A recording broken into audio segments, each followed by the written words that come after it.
আসসালামু আলাইকুম। Stock market right click YouTube চ্যানেলের নতুন আরেকটি ভিডিওতে আপনাদের স্বাগতম।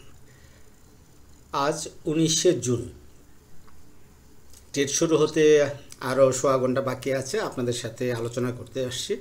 দেখেন, আমরা টেক্সটাইল সেক্টর নিয়ে অনেক আশাবাদী ছিলাম। আজকে কিন্তু গতকালকে টেক্সটাইল সেক্টর 4 নম্বরে চলে গেছে।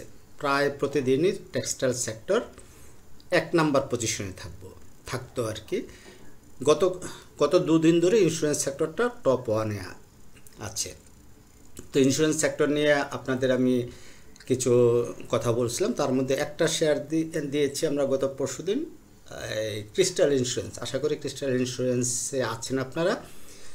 তো দেখা যায় মাঝে মাঝে ফার্মাসিউটিক্যাল সেক্টর উঠে আসে। সেই হিসাবে আজকে আমি একটা ফার্মাসিউটিক্যাল সেক্টরের স্টক নিয়ে আপনাদের সাথে কথা বলবো। তবে শুরু করার আগে বলতে চাই, শেয়ার বাজারে বিনিয়োগ ঝুঁকিপূর্ণ, তাই জেনে বুঝে নিজের ইচ্ছায় বিনিয়োগ করবেন। আমার আলোচনা কখনো আপনার বাই বা সেলকে নির্দেশনা প্রদান করে না। Pharmaceutical sector and pharmaceutical chemical সেক্টরের মধ্যে ফার্মা সেক্টরের এই নাভানা ফার্মাটা নিয়ে আজকে কথা বলবো। লং টার্ম এবং শর্ট টার্ম এন্ট্রি কীভাবে আপনারা নেবেন। তো তার আগে আরেকটু কথা বলতে চাই, আমরা কপারটেক নিয়ে কথা বলছিলাম, মনে আছে? এই সেই কপারটেক। তাহলে কপারটেকে কি করছি দেখেন, আমরা ট্রেন্ড লাইন ড্র করছিলাম, করে দেখাইছিলাম। ট্রেন্ড লাইন গত কালকে ব্রেকআউট দিচ্ছে। তার মানে আমরা মেবি 16 তারিখ ভিডিও বানাইছিলাম, একটু দেখে আসি। হ্যাঁ, 16 তারিখে এই যে ইঞ্জিনিয়ারিং সেক্টর ইতিহাস রচনা করবে, এই যে এটা দেখতেছেন, এইটাতে 3টা স্টক নিয়ে কথা বলছিলাম। কোন 3টা? আনোয়ার গ্যালভানাইজিং, তারপরে হলো কপারটেক, এই দুটো হলো ইঞ্জিনিয়ারিং সেক্টর। আর পাশাপাশি আমি ক্রিস্টাল ইন্স্যুরেন্স দিয়ে কথা বলছিলাম। দেখেন, 3টে শেয়ারই ভালো আছে। আপনারা এই ভিডিওটা দেখে আসবেন, কোথায় এন্ট্রি কোথায় এক্সিট। তাহলে কিন্তু আপনারা, আমি মনে করি, ভালো করতে পারবেন ইনশাল্লাহ। তাহলে এই ভিডিওটা দেখবেন। 16 তারিখে শিরোনাম ছিল ইঞ্জিনিয়ারিং ইতিহাস রচনা করতে যাচ্ছে ইঞ্জিনিয়ারিং সেক্টর, আপনি তার অংশ হতে চান কি, এরকম। ঠিক আছে। আর থাম্বনেলটা ছিল এটা, এই থাম্বনেলটা ইঞ্জিনিয়ারিং সেক্টর মার্কেট লিডার। চলেন, তাহলে আমরা কপারটেক সম্পর্কে বলতে চাইলে দেখেন, একটা হেড অ্যান্ড শোল্ডার প্যাটার্ন আমাদের ড্র করা আছে। তাহলে এটা গতকালকে এই হেড অ্যান্ড শোল্ডার মানে 18 তারিখে ব্রেকআউট দিচ্ছে। এবং ক্যান্ডেলটা দেখেন, একবারে ক্লিন একটা মারুবুজু ক্যান্ডেল। যদিও এইরকম একটা মারুবুজু ক্যান্ডেলের সাথে ভলিউমটা বেমানান। তার মানে যেদিন এই ভলিউমটা বা এই ভলিউমটা সে পার করবে, সেদিন শেয়ারটা হোল্ডেড দিবে। তাহলে পাশাপাশি কি করতে হবে, এই যে আরএসআইটা, এই আরএসআই সাইডের উপরে সেদিন ক্লোজ দিবে এবং এটা স্ট্রং ব্রেকআউট দিবে, হোল্ডেড দিয়ে, এটা আমি আশা করতেই পারি। তাই সর্বোচ্চ সতর্ক থাকবেন শেয়ারটার ব্যাপারে। যারা হোল্ডিংয়ে রাখছেন, আর যারা রাখেন না, তারা কম প্রাইসে পাইলে অল্প কিছু টেস্ট বেসিসে এন্ট্রি নিতে পারেন, 50টা 100টা বা 100-200 এরকম। তাহলে টার্গেটগুলি কীরকম হতে পারে? টার্গেটগুলি এখানে আমার দেখানো ছিল, প্রাইমারি এটা, সেকেন্ডারি মানে দ্বিতীয় প্রফিট টেকিং টার্গেট, তৃতীয় এইটা ছিল। ফাইনালি কিন্তু শেয়ারটা আপনি 30 থেকে এই 35 টাকা পর্যন্ত শেয়ারটা আমাদের যাওয়ার ক্ষমতা রাখে, 30 থেকে 35। আর বর্তমানে প্রাইস আছে কত? 18 থেকে 35। তার মানে ডাবল প্রফিটের একটা সম্ভাবনা আছে। তাহলে 18 থেকে 35 টাকা বা 36 টাকা কি এক টানে চলে যাবে? বাজার কখনোই এক টানে যায় না। কি করে? এরকম করবে, এরকম করবে, এরকম করবে, এরকম করবে, তারপরে এই করে করে করে করে যাবে। তাহলে আপনি একটা শেয়ার থেকে মানি ডাবল করতে হলে আপনাকে এই সুইং ধরে ধরে ধরে ধরে আপনাকে আগাতে হবে। উপরে যাবে, কিছু প্রফিট টেক করবেন, আবার নিচে আসবে, আবার ওই শেয়ারে আবার কিনবেন। প্রতিদিন আপনাদের এই হাজার মানে 400 স্টকের মধ্যে 400 স্টকে পারফর্ম করার দরকার নেই। নির্দিষ্ট কোডে ম্যাক্সিমাম 3টা স্টক রাখবেন।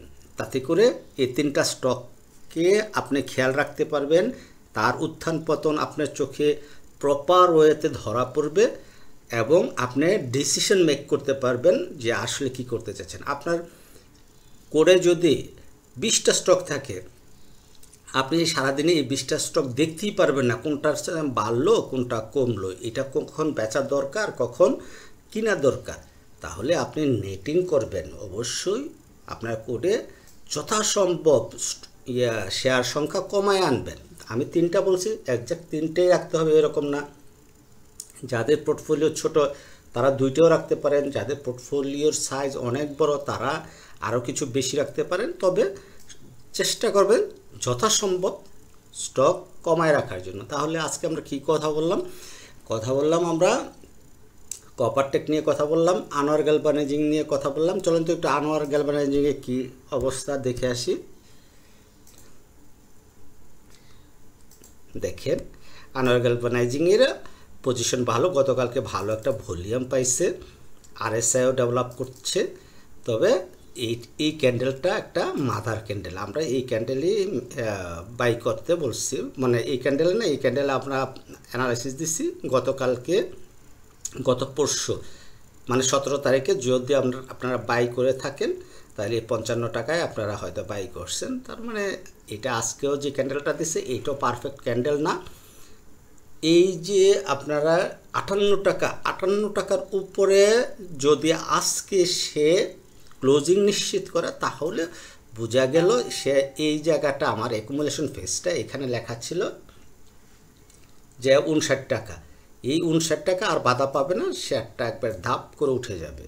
ঠিক আছে, উঠে যাবে কত, মিনিমাম 65 টাকা এই লেভেলটাতে উঠে যাবে এই টানে। তারপরে হয়তো একটু কারেকশন হবে, কারেকশন হয়ে আমাদের এই লেভেলটাতে যাবে। এই লেভেলটা আপনারা ছোট করতে পারি, এরকম করে দিতে পারি বা আরও হতে পারে, এই লেভেলটাতে যাবে, তারপরে আরও ওপরে যাবে। তবে মূল আমাদের ছিল অ্যাকুমুলেশন ফেজটা এইটা একটা অ্যাকচুয়াল লং টার্মের জন্য ভালো করবে শেয়ারটা, সেই কারণে এইটা ছিল আমাদের অ্যাকচুয়াল অ্যাকুমুলেশন। তার মানে কী করবে, এটা হয়তো এখান থেকে এই জায়গায় যাবে, আবার সে আসবে এখানে, আবার এখানে যাবে, আবার সে এদিকে আসবে কোথাও এসে, তারপরে আবার সে ব্রেকআউট দিয়ে এই 90 টাকা 92 টাকা এই লেভেলটাতে যাবে, যাওয়ার পরে আবার কমিয়ে এসে আবার সে উপরে উঠবে। এইভাবেই আমরা জানি শেয়ার ওঠানামা করে। চলেন আমরা আমাদের মূল আলোচনা নাভানা ফার্মায় চলে যাই।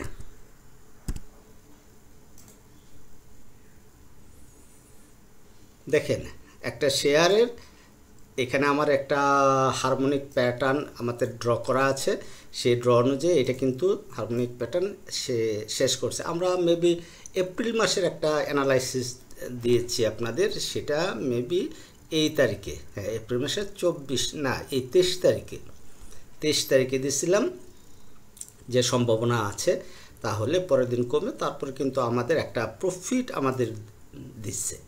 যদি আমরা এই তারিখে আমরা 23 তারিখে অ্যানালাইসিস দিচ্ছি, 24 তারিখে যদি আমরা কিনে থাকি, মনে করেন আমরা 51 টাকায় শেয়ারটা কিনছি, তাহলে আমরা ম্যাচিউর দিনে আমরা প্রায় 9%-এর মতো প্রফিট আমরা পেয়েছি। তো এখন আমার ধারণা ছিল শেয়ারটা এই জায়গাতে আসবে, এটা একটা অর্ডার ব্লক। ঠিক আছে, এটা একটা অর্ডার ব্লক, এসএনসি কনসেপ্ট অনুযায়ী এটা একটা অর্ডার ব্লক। তো অর্ডার ব্লকে আসা দরকার ছিল, তবে আরও একটা অর্ডার ব্লক যেটা সে কাজ করছে মেবি, হ্যাঁ এটাও আমাদের একটা অর্ডার ব্লক এবং পারফেক্ট অর্ডার ব্লক। এই অর্ডার ব্লকে আসে না, আসছে কোথায়, আমাদের এইটা হলো ফেয়ার ভ্যালু গ্যাপ। এই দেখেন এইটা হলো ফেয়ার ভ্যালু গ্যাপ। তাহলে কি দেখতে পাচ্ছি যে একবারে একজাক্ট আমাদের ফেয়ার ভ্যালু গ্যাপকে ট্র্যাপ করে শেয়ারটা উঠে গেছে। তার মানে আমাদের এই জায়গাতে আসবে, না আসলেও কোনো সমস্যা নাই, অ্যানালাইসিস অনুযায়ী একটা ভ্যালিড জায়গা থেকে শেয়ারটা উঠে আসছে। তার মানে হতে পারে শেয়ারটা আরেকবার এটাকে রিটেস্ট করার জন্য বা এইটুক পর্যন্ত সে আসতেও পারে। আর যখন এই জায়গায় আসবে 47 টাকা 50 পয়সার আশেপাশে আপনারা পাবেন, দপ করে কিনে নেবেন, ভালো কোয়ান্টিটি নিয়ে কিনে নেবেন, তার স্টপ লস পয়েন্ট হবে এই 45 টাকা 50 পয়সা। ঠিক আছে, 45 টাকা 50 পয়সা আপনারা স্টপ লস ধরে আপনারা কিনে নেবেন। আর লং টার্মের জন্য শেয়ারটা যতই নিচে নামবে আপনারা আস্তে আস্তে লং টার্মের জন্য শেয়ারটা কিনে নেবেন। কেন লং টার্মের জন্য শেয়ারটা কিনে নেবেন? ফান্ডামেন্টাল চেঞ্জ কি আছে দেখেন, পি রেশিও 10.82, তার ইপিএস বাড়ছে। দেখেন ইপিএস এটা না, ইপিএস যদি দেখেন আমরা কি দেখব, এই যে 2024 সালে 3.77 আমাদের ইপিএস, অ্যানুয়াল ইপিএস। হ্যাঁ, আর 2025 সালের কত হবে? 3.77 থেকে 4.65, ইভেন 4.89 এরকম হয়ে যাওয়ার চান্স আছে। First quarter EPS positive, second quarter EPS positive, third quarter EPS positive. আর ফার্মা সেক্টরের ভবিষ্যৎ উজ্জ্বল। আমি কিন্তু ফার্মা সেক্টর নিয়ে অনেক আশাবাদী বলছিও আগে। এটা হলো ফার্মা সেক্টরের অনেকগুলি ফার্মাসিউটিক্যাল কোম্পানির ঔষধ বিদেশে রপ্তানি হচ্ছে এবং বিদেশে বাংলাদেশের ঔষধের চাহিদা দিন দিন বাড়ছে এবং বাংলাদেশের ওষুধের যে কোয়ালিটি, সেই কোয়ালিটির দিকে বিবেচনা করে বিদেশে ওষুধের চাহিদা বাড়ছে। সেই হিসাবে ফার্মা সেক্টরটাকে আপনারা একটু লিডিং সেক্টর হিসেবে বিবেচনা করে নির্দিষ্ট কিছু ভালো ভালো ফার্মাসিউটিক্যাল কোম্পানিকে সিলেক্ট করে ওগুলিতে লং টার্মের জন্য ইনভেস্ট করতেই পারেন। দেখেন তার ডিভিডেন্ড হিস্ট্রি যদি দেখেন 11%, 13%, 14%, 24, এটা 25-এর জন্য রেডি। তার মানে এই যে গ্র্যাজুয়ালি সে কিন্তু ডিভিডেন্ড ভালো দিয়ে যাচ্ছে। তার কি পেড আপ হলো 107 কোটি টাকা। তাহলে 107 কোটি টাকা একটা মিড ক্যাপ, তার লং টার্মের লোন মাত্র 11.5 কোটি টাকা, কিন্তু শর্ট টার্মের লোন আছে। শর্ট টার্ম লোনটা কাউন্ট না করলেও চলে, এইগুলি সাময়িক সময়ের জন্য নেয় এবং সাথে সাথে পরিশোধ করে দেয়। তার রিজার্ভ আছে তার 3 গুণ, মানে পেড আপের 3 গুণ তার রিজার্ভ আছে। তার মানে একটা স্ট্রং ফান্ডামেন্টাল কোম্পানি। পাশাপাশি তার ডিরেক্টর হোল্ডিংও কিন্তু সে অ্যাচিভ করে রাখছে। পাশাপাশি যেখানে আমরা পাবলিক হোল্ডিংটাকে নিয়ে অনেক ভালো কিছু চিন্তা করি, কারণ পাবলিক হোল্ডিং যেখানে বেশি থাকে লো পেড স্টকগুলি বা মিড ক্যাপ স্টকগুলিতে, সেখানে কিন্তু হঠাৎ করে একটা গেম আমরা পেয়ে থাকি, আমরা দেখে আসছি, ইতিহাস দেখে আসছি। এই যে ইস্টার্ন লুব্রিকেন্ট মাত্র 2 কোটি পেড আপের শেয়ার কিছুদিন আগে বড় একটা র্যালি করে আসছে, আবার একটা র্যালি, ছোট একটা র্যালি দিয়েছে। এইরকম আর কি লো পেড নিয়ে আমরা মাঝে মাঝে দেখি অনেক ভালো কিছু হয়। তাহলে আমাদের প্ল্যানটা কি হলো? আমরা লং টার্ম এবং শর্ট টার্ম,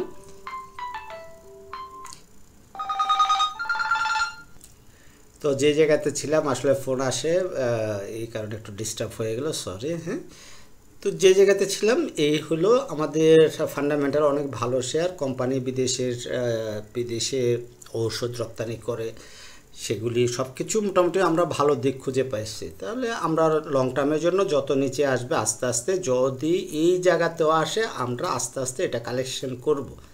আর শর্ট টার্মের জন্য ব্যাপার হলো শেয়ারটা ভলিউম কম, ঠিক আছে, এই ভলিউম কম, বাট শেয়ারটা বাজার পজিটিভ ধারায় যদি থাকে অবশ্যই শেয়ার এটা এখানে পড়ে থাকবে না। আমরা এখানে যদি একটা ট্রেন্ড লাইন ড্র করি, দেখেন এইভাবে আমরা ট্রেন্ড লাইনটা ড্র করব, কারণ আমরা জানি ট্রেন্ড লাইন ড্র করতে হয় সর্বোচ্চ সুইংগুলি কানেক্ট করি।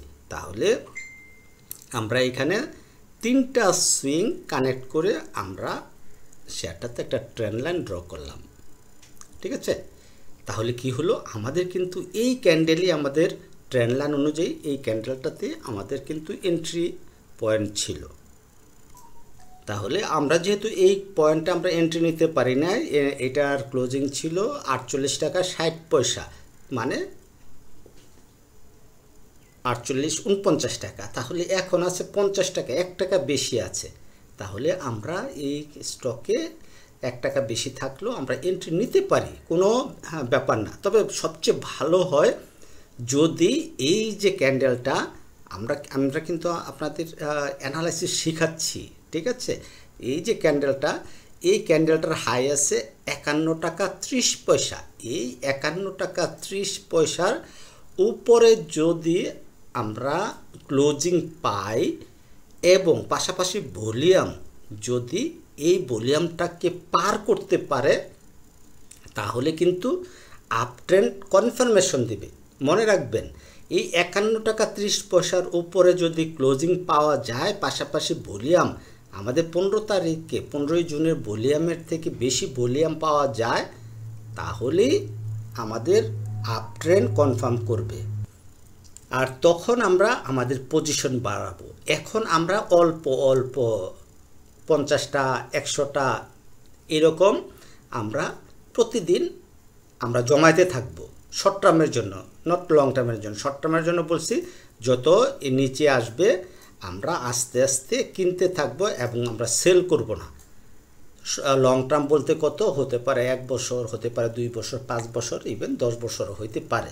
কারণ তার ফান্ডামেন্টাল গ্রোথ বাড়ছে দিন দিন, তার মানে কোম্পানিটা উপরেই যাবে, কোম্পানিটা এইভাবে উপরেই যাবে, ভালো প্রফিট দিবে, নো ডাউট। ঠিক আছে, তারপরও তো সতর্কতার বাইরে নাই। আমরা যখন দেখব না কোম্পানিটা পারফর্ম করতে পারতেছে না, তার ফান্ডামেন্টাল চেঞ্জ আসতেছে, তখন আমরা অবশ্যই বেরিয়ে যাব। ওকে, তাহলে কি হলো, আমরা 53 টাকা 51 টাকা 30 পয়সার উপরে ক্লোজিং দিলে আমরা আমাদের পজিশন বাড়াবো, যা যতটুকু সম্ভব আমরা সে ততটুকু আমরা কিনে নিব। আর এখন আস্তে আস্তে আমরা নিব। তাহলে আমরা প্রফিট মার্জিন আমরা কোথায় পেতে পারি? ঠিক আছে না? তাহলে আমরা ধরতে পারি আমাদের এইখান থেকে আমরা একটা যদি ইয়ে করি, এইটা হতে পারে আমাদের প্রথম প্রফিট টেকিং জোন। ঠিক আছে, আমাদের দ্বিতীয় প্রফিট টেকিং জোন হতে পারে এটা হতে পারে আমাদের দ্বিতীয় প্রফিট টেকিং জোন। তারপরে আমরা যদি এইদিকে সুইংগুলি দেখি, এই সুইংটা আমরা দেখব। আমাদের শর্ট টার্মের জন্য আপাতত এই 3টা জোন আমরা ড্র করলাম। ওকে, যাই হোক, আমরা 4টা জোন ড্র করলাম। একটা হলো আমাদের 52 টাকা থেকে 54 টাকা থেকে 56 টাকা। দ্বিতীয় জোনটা হলো আমাদের 59 টাকা থেকে 62 টাকা। তৃতীয় জোন হলো আমাদের 68 টাকা থেকে 70 টাকা এবং ফাইনাল জোন হলো 80 টাকা পর্যন্ত, 78 থেকে 80 টাকা। আমরা আশা করি ইমিডিয়েট এই জোনগুলি সে কাভার করবে। তবে এইখানে এই জোনটাতে একটা বড় ধরনের একটা সেল প্রেশার পাবে 58 টাকা থেকে 62 টাকা। এই জোনে বড় ধরনের একটা সেল প্রেশার পাবে। আর এই সেল প্রেশারটা যদি সে অ্যাবজর্ব করে নিতে পারে, তাহলে আমরা কিন্তু এই যে 80 টাকা, 78 থেকে 80 টাকা, এই জোনটা দেখতে বেশি সময় নেবে না, ভালো করবে, মানে র্যাপিডলি উঠে যাবে এবং অনেক ভালো করবে। ভিডিওটা অনেক লম্বা হলেও আমি মনে করি ভিডিওটাতে অনেক ইনফরমেশন ছিল, ইনফরমেটিভ ছিল, আপনাদের ভালো লাগছে। আর যদি আপনাদের ভালো লেগে থাকে অবশ্যই আপনারা এখানে শেয়ার করবেন, মানে কমেন্ট করে জানাবেন যে হ্যাঁ ভিডিওটা আপনাদের ভালো লাগছে কিনা। লাইক দিবেন, ওই শেয়ার করে দিবেন মানুষের কাছে, যাতে করে আমি আপনাদের দ্বারা উদ্বুদ্ধ হই নতুন নতুন ভিডিও আপনাদের সামনে নিয়ে আসতে পারি। ভালো থাকুন সবাই, আল্লাহ হাফেজ, আসসালামু আলাইকুম।